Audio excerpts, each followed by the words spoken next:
भाषा विवाद के बीच निशिकांत दुबे ने राज ठाकरे को दी बड़ी चुनौती। निशिकांत दुबे बोले, अगर तुम्हारे अंदर हिम्मत है तो उर्दू भाषियों को मार कर दिखाओ। यदि उनमें हिम्मत है तो बगल में जो है माहिम इलाके में चले जाएं और माहिम की दरगाह के सामने जो है किसी हिंदी भाषी और उर्दू भाषी को पीट कर दिखा दें तो मैं मानूंगा कि वो सचमुच जो है बाला साहब ठाकरे जी के जो है वारिस हैं। निशिकांत दुबे का कटाक्ष, अपने घर में तो कुत्ता भी शेर होता है।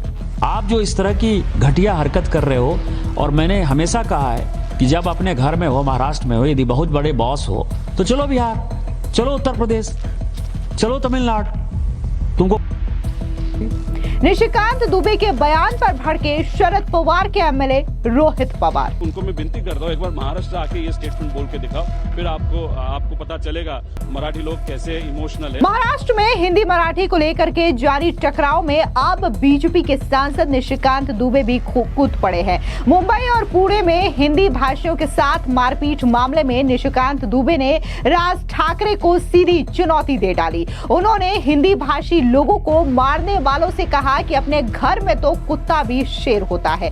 अगर तुम्हारे अंदर हिम्मत है तो उर्दू भाषी लोगों को मार कर दिखाओ। साथ ही निशिकांत दुबे ने यह भी कहा कि आओ कभी बिहार, तब पता चलेगा। इसके अलावा निशिकांत दुबे ने कहा कि मुंबई में हिंदुओं पर अत्याचार करने वाले दाऊद इब्राहिम और हिंदी भाषियों के साथ गुंडागर्दी करने वाले में आखिर क्या फर्क है।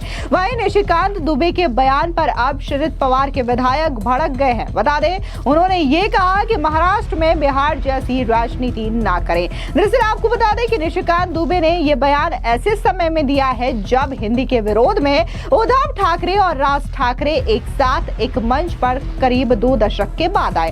दरअसल झारखंड से बीजेपी के सांसद निशिकांत दुबे ने हिंदी बोलने वाले लोगों को मारने वालों को ओपन चैलेंज करते हुए अपने सोशल मीडिया प्लेटफॉर्म एक्स पर एक पोस्ट किया। कहा, हिंदी भाषी लोगों को मुंबई में मारने वाले यदि हिम्मत है तो महाराष्ट्र में उर्दू भाषियों को मार करके दिखाओ। अपने घर में तो कुत्ता भी शेर होता है। कौन कुत्ता कौन शेर खुद ही फैसला कर लो। अपनी इस बात को निशिकांत दुबे ने मराठी में भी पोस्ट किया है। इसके अलावा उन्होंने मीडिया में भी एक बयान दिया है। क्या कुछ उन्होंने कहा, सुनिए।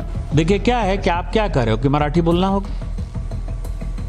आप किसकी रोटी खा रहे हो? वहां टाटा है, बिरला है, रिलायंस है, कोई महाराष्ट्र में यूनिट नहीं है। सब टैक्स पेयर जो है, टाटा यदि बिहार झारखंड नहीं होता, उस वक्त बिहार नहीं होता। टाटा ने तो पहली फैक्ट्री वहीं बनाई। हमारे पैसे पर पल रहे हो। तुम कौन सा टैक्स देते हो? कौन सी इंडस्ट्री है तुम्हारे पास? माइंस हमारे पास है, झारखंड के पास है, छत्तीसगढ़ के पास है, मध्य प्रदेश के पास है, उड़ीसा के पास है। आपके पास कौन सी माइंस है? रिफाइनरी यदि रिलायंस ने बैठाई है, एसआर ने रिफाइनरी बैठाई तो वो गुजरात में रिफाइनरी बैठाई है। सारी इंडस्ट्री जो है, सेमीकंडक्टर की भी इंडस्ट्री है तो गुजरात में आ रही है। आप जो है लाटसाही कर रहे हो और ऊपर से जो है आप हमारा दोहन करके, शोषण करके टैक्स पेयर करते हो। और यदि आप में ज्यादा हिम्मत है तो आप हिंदी भाषी को मारते हो तो उर्दू भाषी को भी मारो, तमिलियन को भी मारो, आप जो है तेलुगु वाले को भी मारो। आप जो इस तरह की घटिया हरकत कर रहे हो, और मैंने हमेशा कहा है कि जब अपने घर में हो, महाराष्ट्र में हो, यदि बहुत बड़े बॉस हो तो चलो बिहार, चलो उत्तर प्रदेश, चलो तमिलनाडु, तुमको ये एनार्की जो है नहीं चलेगी। हम मराठी का सम्मान करते हैं। मराठी एक आदरणीय भाषा है और हम छत्रपति साहू जी महाराज, छत्रपति शिवाजी महाराज,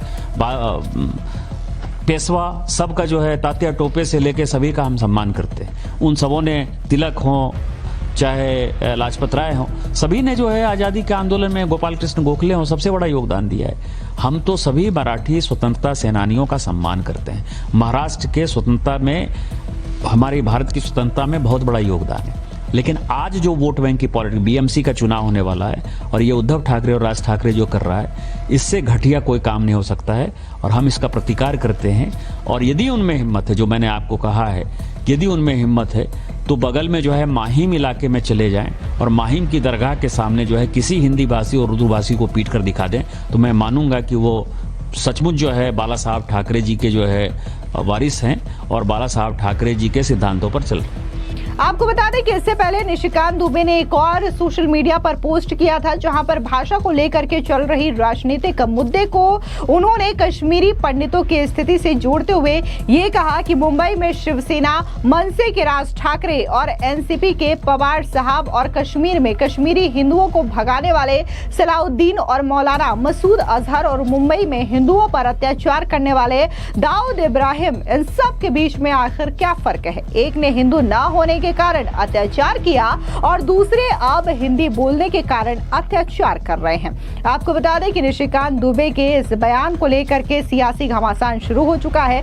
जिस पर प्रतिक्रिया देते हुए शरद पवार की एनसीपी के विधायक रोहित पवार ने कहा कि मैं निशिकांत दुबे जी से अनुरोध करता हूं कि वे महाराष्ट्र में बिहार वाली चुनावी रणनीति लागू करने की कोशिश ना करें। हम कह रहे हैं कि जो लोग राज्य और मराठी भाषा के खिलाफ बोलते हैं वे गलत कर रहे हैं। आप ये बातें अगर महाराष्ट्र में आकर के बोलेंगे तब आपको पता चलेगा कि मराठी कितने भावुक होते हैं। आप भी सुनिए कि क्या कुछ शरद पवार के एनसीपी के विधायक रोहित पवार ने कहा। निशिकांत दुबे जी को मैं विनती करता हूँ कि बिहार का जो राजनीति है, वहाँ का जो इलेक्शन स्ट्रैटेजी है, वो महाराष्ट्र में आप मत इम्प्लीमेंट करो।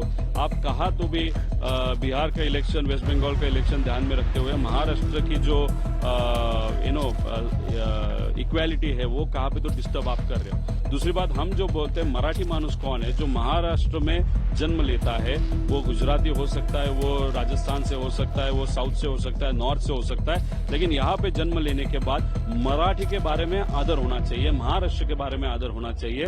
और जो व्यक्ति मराठी और महाराष्ट्र के खिलाफ बोलते हैं, महाराष्ट्र में रहते, उसको हम बोल रहे हैं कि ये गलत चीज तू कर रहा है। अभी यहाँ पे निशिकांत दुबे जी को अगर बिहार की जिम्मेदारी राजनीति में दी होगी तो उसके एंगल से वो स्टेटमेंट कर रहे हैं। उनको मैं विनती करता हूँ, एक बार महाराष्ट्र आके ये स्टेटमेंट बोल के दिखाओ, फिर आपको पता चलेगा मराठी लोग कैसे इमोशनल है। और दूसरी बात, ये कोई भोजपुरी एक्टर है जो बिहार का बीजेपी का पदाधिकारी है, वहाँ की राजनीति, वहाँ की स्ट्रैटेजी, वहाँ का जो इलेक्शन है वो ध्यान में रखते हुए जैसे सुशांत सिंह राजपूत का हुआ था, वैसे ही यहाँ पे कुछ वातावरण करने का वो कोशिश कर रहा है या हीरो बनने की कोशिश कर रहा है। मैं बोल रहा हूँ एक बार आके दिखाओ, फिर देखते क्या होता है। अगर आपको मराठी महाराष्ट्र की मान सम्मान रखना है तो आप वेलकम हो, लेकिन यहाँ पे आके आप मराठी और महाराष्ट्र के खिलाफ बोलोगे तो ये लोग एक्सेप्ट नहीं करेंगे। आपको बता दें कि निशिकांत दुबे के अलावा भी इससे पहले बीजेपी के दूसरे नेता भी हिंदी बोलने वालों पर हमला करने वाले मनसे के कार्यकर्ताओं की गुंडों के खिलाफ ये बड़ी चुनौती दे चुके हैं।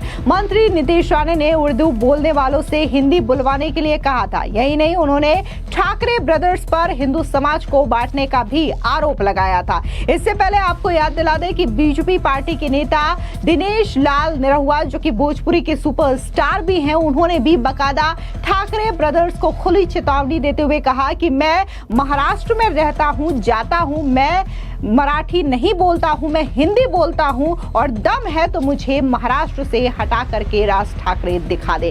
तो इस तरीके की बयानबाजी जो है वो लगातार हिंदी भाषी नेताओं की ओर से देखने को मिल रही है, जहां पर उनका ये कहना है कि वो मराठी का तो सम्मान करते हैं, लेकिन अगर राज ठाकरे या फिर मनसे के कार्यकर्ता इस तरीके से हिंदी भाषी लोगों के साथ गुंडागर्दी करेंगे तो ये बर्दाश्त नहीं किया जाएगा।